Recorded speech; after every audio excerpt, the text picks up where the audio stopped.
Welcome to K-Drama School.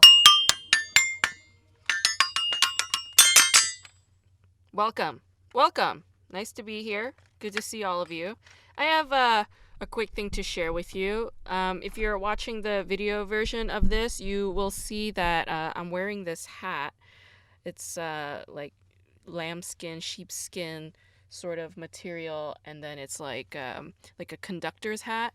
You know, what do you call it? Newspaper boy hat. It's a particular style. Now, if some of you guys ordered my magnet back when I used to use the username HJ as my Instagram handle, some of you might have seen that hat. I was wearing a black color version of this hat, right? Which I found in South Korea. I found it in Seoul back in 2019 when I was living there, and it cost like $45. It wasn't cheap. I bought it at this, it was like a souvenir shop in like the Hanok village part of Seoul. And I tried it on and it fit perfectly and I looked great in it, so I bought it.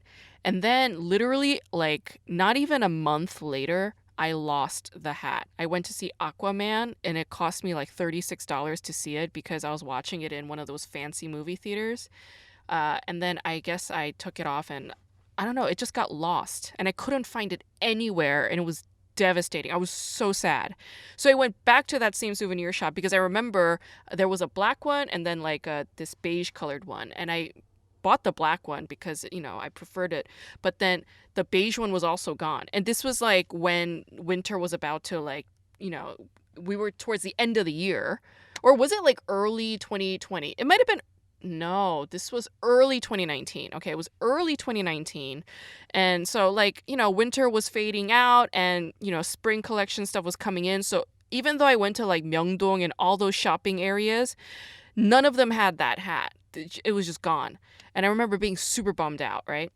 And then a few days ago, I went to Target because I needed to buy a few things. And I saw this hat. Yes, there was a black one and this like beige colored one. And I was like, what the fuck? So I bought both of them. I bought both of them. It was at Target. Oh my goodness. You have no idea how happy it makes me to find this hat. So, okay, great. Yeah. Sometimes you lose something and then that thing you lost comes back to you. Looking exactly like the way you left it. I mean, literally, like, it's like the exact same style. I could not have. I mean, it's crazy. It's as if it. Honestly, it's probably from the same fucking company. It's probably from the same fucking place. In any case, so I'm so happy with my hat, and yeah, like it's just been a very chill week. Today I'm recording this on Sunday, and I went to Pot. It's called like Pot Gardens, LA. It's on Jefferson Boulevard, and they also have an Echo Park location. But I went to the one on Jefferson, and like it was just like a magical time, you know. We had a like a ceramics class for the super moon, so from Sunday till Wednesday for the next 3-4 days, it's the super blue moon, the full moon in Pisces.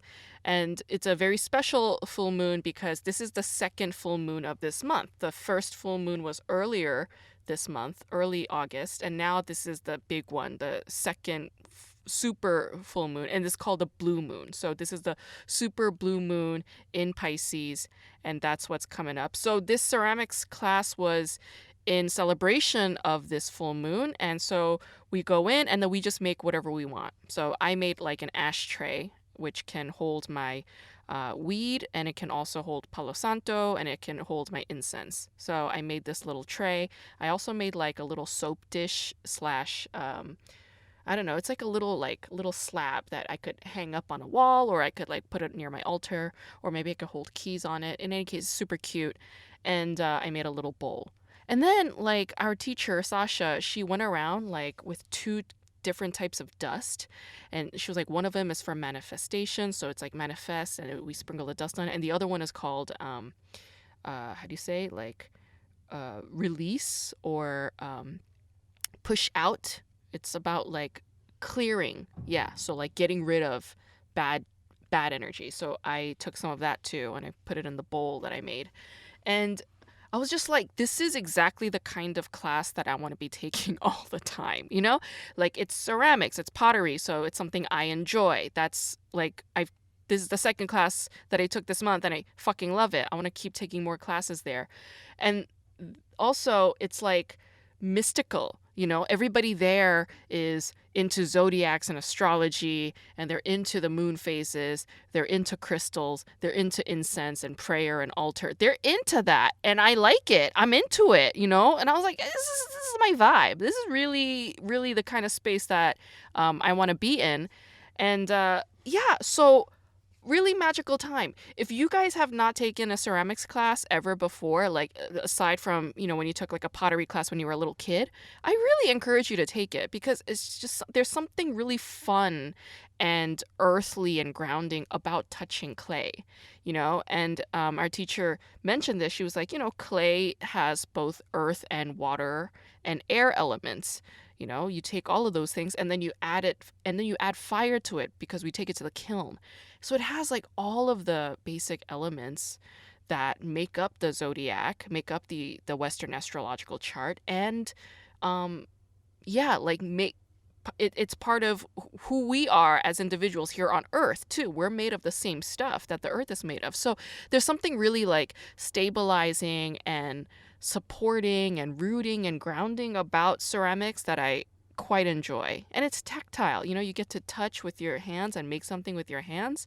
And then you can make it into something that has function, a practical function that suits you personally. Yes. So like I like an ashtray, but I don't want to only ash in it. I also like Palo Santo sticks. I like incense. So I made an ashtray that does all of those things for me, you know, and I put my little animal creatures in there too. Like, you know, like a dinosaur and a squirrel and a bunny, and you know, like I just put this stuff in there, and it just like makes it more uniquely my own, you know? I really, really encourage you to take a ceramics class if you have never taken one yet. Folks, I'm really happy to cover this show right now. So like I ended up binge watching this show this week, almost like by accident, you know, like Mask Girl. This show, it was advertised to me and I didn't think that I would be into it. But when I saw that Ko Hyun-jung is in it, I was like, okay, then I gotta check it out, right? So this is Netflix sort of kind of being a false advertiser. I mean, Ko Hyun-jung does not star in this show. As we know, Ko Hyun-jung shows up like in the last 2 episodes of this fucking show. Like, come on. Like, she's barely there, really, you know? But they're advertising it to us like she's the star. This reminds me of the bullshit that Disney Plus pulled on us, and when they were saying that, you know, in that horrible, horrible, horrible casino show based on true events, who gives a shit? It was so bad. But they kept saying that Son Seok-gu was in it, and I watch it. I'm like, Son Seok-gu was barely in the show, right? It was similar to that kind of thing. So I'm watching this show, and I'm just like, just really carried away by it. It's really good. Yeah, it's got momentum. It's got, you know, complex themes. Yes, it's got good performances. I mean, I thought the actors were really excellent on it, and it's a like a web series. It's made for streaming. I think this is like a Netflix original. Like, I don't think this is like, or maybe it is. I actually didn't look into it. It might be, but I think this is a Netflix original. And in that regard, it's very unique, right? Like, here's a trend that I'm currently finding. So in shows like Anna, which we found on Amazon Prime, but it's made for that Korean streaming platform, right? And then there's School Nurse Files, which is a Netflix original. And then there's Somebody, which is also a Netflix original. And then we have Mask Girl, which is a Netflix original. What I'm finding across all of these shows, the through line is that they are all complex feminist discourses. Yeah. They blend this art house and indie film flavor, but squeeze out a television show. And it ends up becoming this highly idiosyncratic and gritty show with female leads. And it's like a very encouraging trend that I'm currently finding. Online streaming television shows are giving radical female voices space to be heard. Yeah, so there's like freedom and flight there, and these really unique narratives are cropping up thanks to streaming platforms where, female protagonists get to curse. Female characters get to smoke. Oh, female characters get to have an OnlyFans page and, dance around with their asses hanging out and make money through Bitcoin. Oh, so it's like exploring these sort of edgy, wild women kinds of themes that more mainstream and standardized television show would never dare go near. So in that regard, I really, really find this trend super encouraging. I'm into it. Yes, South Korea, you go, girl, you go. And then we have this very complicated character, right? I mean, our protagonist, Kim Mo-mi, she's super complex. She starts out by being this like happy-go-lucky girl who's happy to be on stage and be adored. That's her thing. She loves being loved by random ass people. Yeah, the crowd. She enjoys the crowd. She enjoys their love and attention. And she grows up into her adolescence feeling ugly. Why? Because her mom calls her ugly. And because she starts comparing herself to her mom. And because her school peers call her ugly. And they all have this logic. They all think because she is ugly, she has no business being on stage. Isn't that fucking wild? What the hell kind of logic is that? Because you're quote unquote ugly, you are not allowed to be on stage? That's fucking bullshit, okay? It's such bullshit. But sadly, Momi hears it when she's a young girl and she ends up believing it. And because she believes it, she starts using a mask to cover up her face. She never grows out of this fixation on physical appearances. And then she starts flaunting her body on her YouTube channel while hiding her face. And she's basically a softcore porn actress. And this YouTube channel is basically an OnlyFans account. And she makes her money through Bitcoin, right? So there's something empowering about what she's doing. But she starts to lust after her male supervisor, who is a married man. He's having an affair with a different woman in his office. And out of jealousy and spite, she starts spreading rumors about him. And she does this out of retaliation, out of her envy and jealousy. What I find interesting about this show is how much it antagonizes men who watch this kind of content. It's like, why is everybody being so judgy about that? Like, I find it interesting that the show assumes that only men watch porn or this kind of content. Why is watching porn something to be antagonized and, shamed for? I don't understand.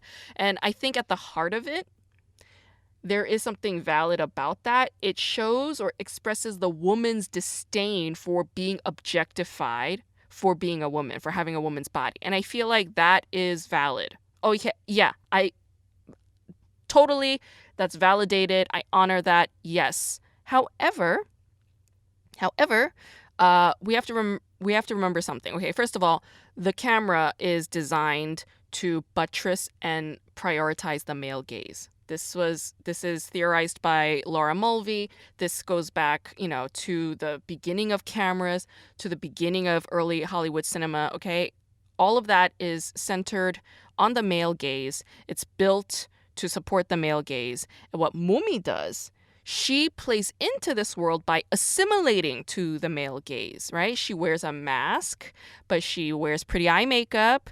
She shows off her physical body, and sexually performs and says things like, oh, I'm very wet, or that makes me excited, da-da-da. It's like she's basically a sex worker, right? The comments from Momi's mother and her peers, they should have just passed through her. Like, she never should have, let those words get stuck in her net, but they did. They got stuck. They created this blockage. And Momi's approach to love and intimacy are built on this unstable foundation of lookism, okay? So it's just one's appearance dictates one's desirability, value, and worth. That is like ingrained in Momi's mind. And not just Momi, but in Momi's mother's mind, in the minds of her peers, okay? That the Korean anime lookism, like, I found a lot of similarities between lookism and this show. I couldn't finish lookism only because it's just a little too high school for me. I'll just put it that way. It's a tad too immature and too on the nose. But yeah, that whole thing is about appearance, physical appearance, and how that dictates how everybody judges one another, treats one another, and expresses themselves out into the world. It's a very strange kind of logic. But anyway, that's a separate show. Kim Momi's office friend Sang-soon plays a very interesting role here. She plays the critical voice of Momi, all right? So she and Momi fester on office gossip. They talk a lot of shit about their office colleagues, especially their female colleagues.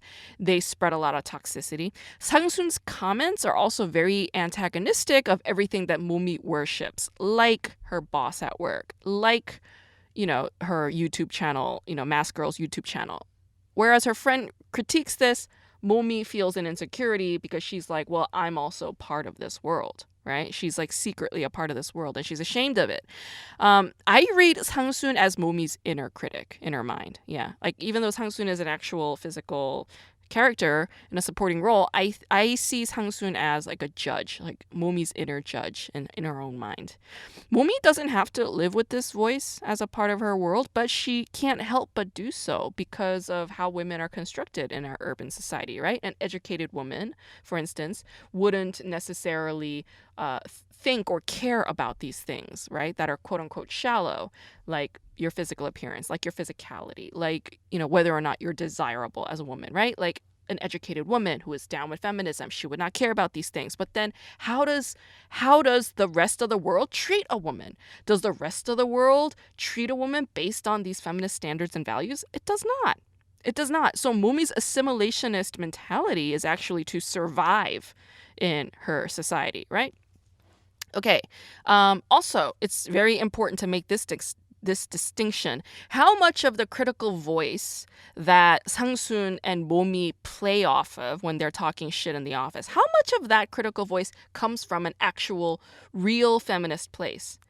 Feminists are people who care about equal rights for all of humanity. They care about human rights. They care about human beings being treated with fairness and dignity.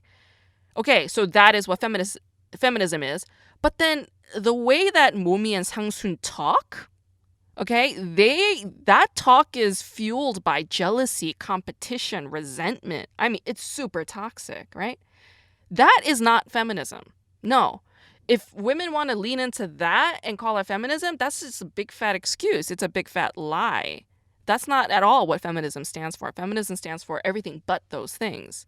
So yeah, that's an important thing to make a point of. But also, Momi's like habits of doing this kind of shit talking and this kind of toxic building, like that, she ends up paying for that. I mean, that is also part of her crime. Her crime isn't only for committing murder. It's also for doing this, right? I mean, giving away her dignity, giving away her power constantly by talking shit and gossiping. Momi's flaw is not only her inability to love and accept herself for who and what she is, but it's also for, again, giving away her power to these negative comments.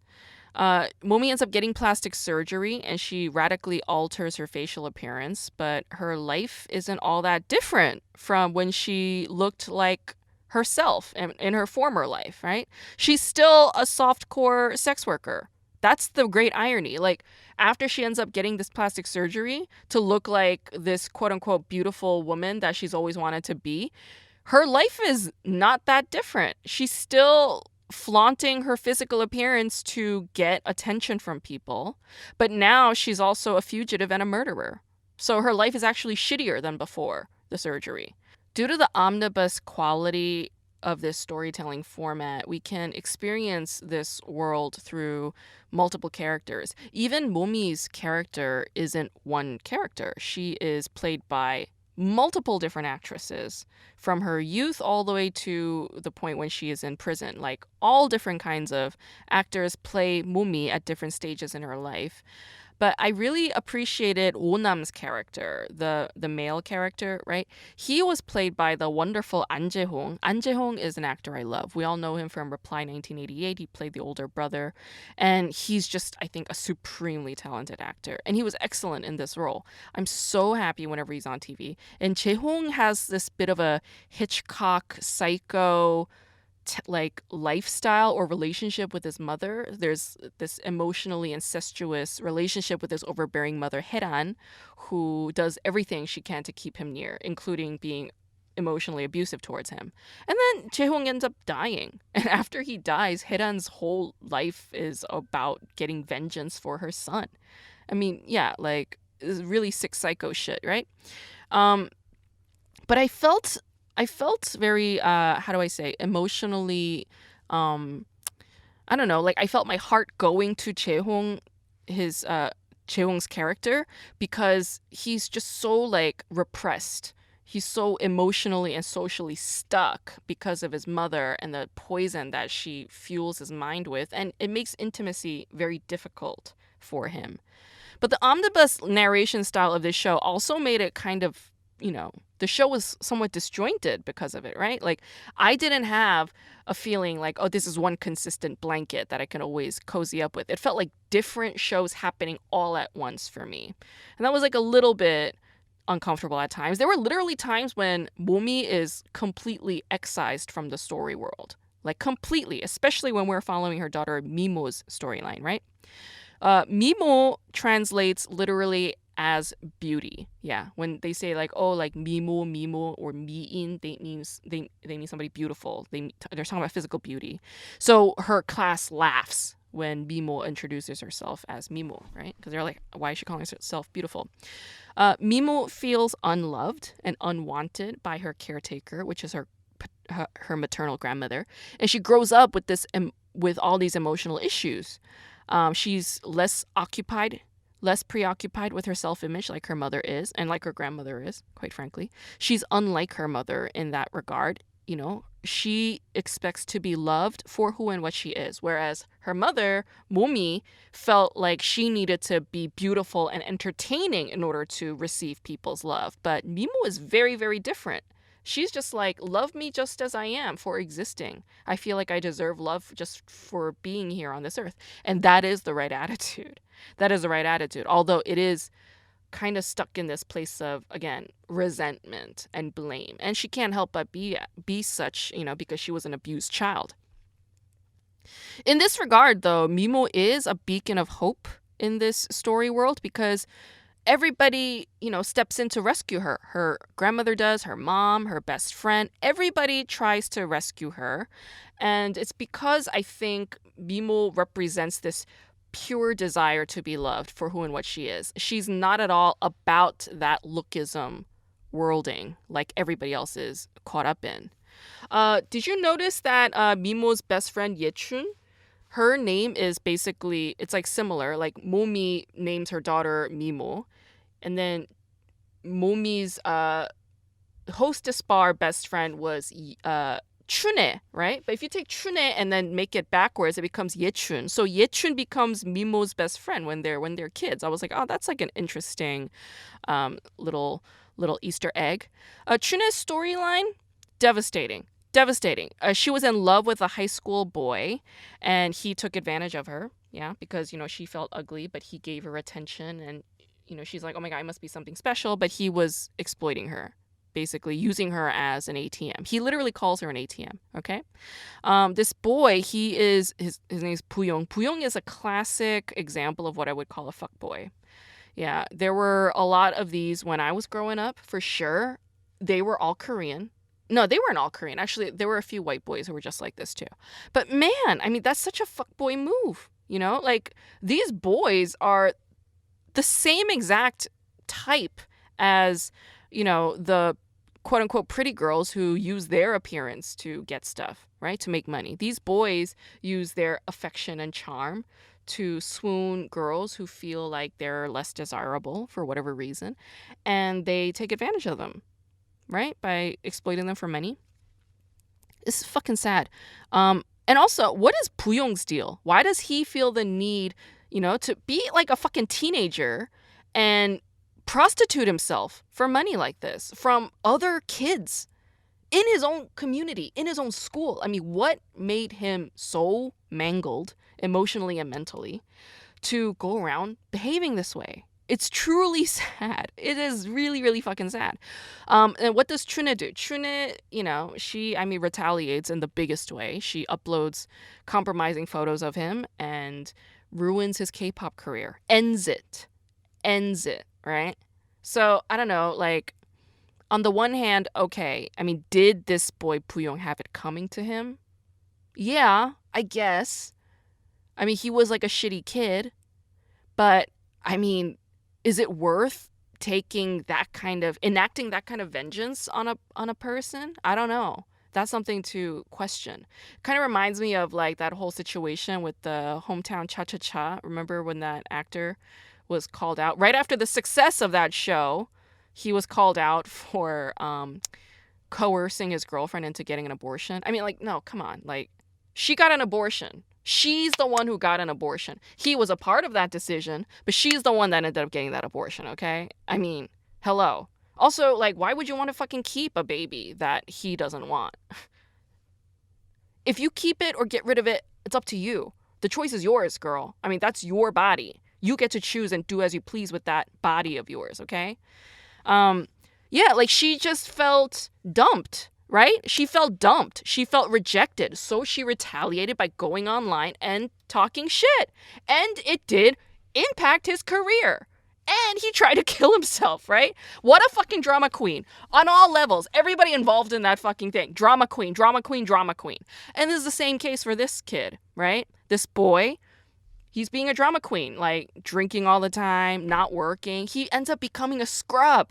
He ends up scrubbing the shit out of this woman. She ends up bankrolling his ass. He's abusive. He's negligent. He's an asshole. But that relationship is based in what? Is it based in love? No, it's based on fear, resentment, blame, hatred. The only thing that bonds them is their physical attraction towards one another. And that physical attraction is not even real. It's not real. The boy was trying to be a K-pop star. Not real. And she was trying to be like a booty girl. Not real. Both of them are fake. Yes? And that's why they end up together. And that's why they end up ruining each other's lives.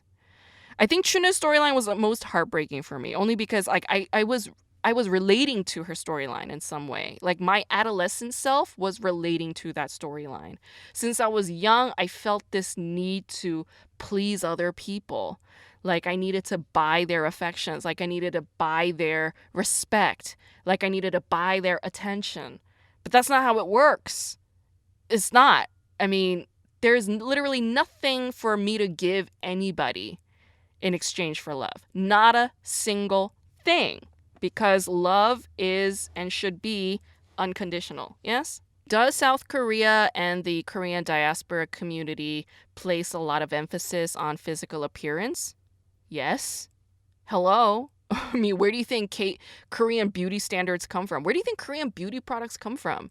The whole branding thing is based on that cultural obsession. They're obsessed with physical appearance, obsessed with beauty, obsessed with good skin, obsessed with, the shape of your face, your body, all of it. It's ridiculous. It's ridiculous. And it is super toxic. Why? Because it's all based on this mentality, like, how are they looking at me? The whole thing, like, I'm going to fix my appearance so that I feel like they're not judging me in a negative way, that they're not judging me as ugly. Oh my gosh. That is like an exhausting place to be mentally and emotionally. It's so exhausting. When I was a kid, I knew this girl. She was very pretty. She had a pretty face, and everybody wanted to be friends with her because she was pretty. Adults and boys wanted to be around her because she was pretty. People compared other girls to her because she was pretty. And this poor girl, all she was ever thinking about was her fucking looks. Yeah. That's all she did. She was buying makeup since super young. She was always like curling her hair, uncurling her hair, straightening her hair, curling, uncurling her eyelashes. That's all she ever did. And she would talk about nightmares that she would have where like her eyelashes fall off or her like eyebrows are shaved off, whatever. Like all of her nightmares had to do with her physical appearance disintegrating. But here's the thing. This is just a reminder that I was given at my ceramics class today, right? Part of the beauty of ceramics is that the things that we make with our hands, like out of clay, they do end up disintegrating. They become dust at some point. They break, like every time I break a plate or a mug, I'm so sad because I loved that piece, but they do break. And so there's an end to all things, right? Beauty fades. Yeah, beauty fades. Charm is deceptive. That is the root of what charm is. It's deceptive. It's not real. Neither are real. So your physical appearance is also not real. How can we try to depend our existence and our self-worth and our happiness on something as flimsy as our physical appearance? I mean, it's ridiculous. It makes no sense. And with these characters trying to make that make so much sense, that's where all their energy gets put in. And they all end up killing themselves and one another. Yeah. Really interesting show. Really, really top-notch, interesting show. The question I've been asking myself all week, and maybe this is helpful, is I've been asking myself, who am I? Yeah, I would ask myself this every time I meditate. Who am I? But I would reframe this. It's not even who. Who implies a person. What am I? What am I? That's way less confusing. To say who am I, it's fucking confusing. If I say what am I, not confusing at all. Now it's suddenly really open. What am I? And I was listening to Tara Brach's Dharma talk today, and she was just like, we are just a witness. We don't judge. We don't analyze. We don't create stories or tell stories. We are simply a witness to the life that is currently happening in this physical vehicle. That is my body. That's all it is. That's all this body is, a physical vehicle, taking me through an experience. Yeah. That's it. That's all. Right? Therefore, our emotions or our thoughts related to whatever this physicality is, also an illusion, also not that important, doesn't really matter, ultimately. We make something out of it, like a mug or, like an altarpiece, but then they break. All of them end up breaking. All of them end up becoming part of the earth again. It all fades. But what am I? Just one eternal witness. Yeah. Ugh, so much comfort and freedom in that. So much comfort and freedom in that. In any case, folks, have a wonderful super blue full moon this week. Full moon in Pisces. And I think for a super full moon in Pisces, the thing to look out for is, ask yourself, how am I unconditionally loving to myself? Yeah, how can I love myself unconditionally? Oh, excellent question. That's a good question to ask for this full moon. How am I? Are you doing it already? How am I currently unconditionally loving myself? Yeah. I guess one thing I'm doing is I'm trying not to judge myself whenever I hear thoughts going off in my head. I'll hear all these thoughts, half the time they're negative, and then I end up judging myself for having these negative thoughts. Now it's just okay, let them fire off. These are just thoughts. And let me just not judge them or antagonize them, because then that'll make it worse, right? Okay. We're all in this work together. We're all practicing. We're all trying to get better at it. But bottom line is, what am I? Am I this physical body? No, I am not. And neither are you. Great show. More of this show, please, Netflix and Amazon Prime. Whatever. All of you. More content like this. Yes.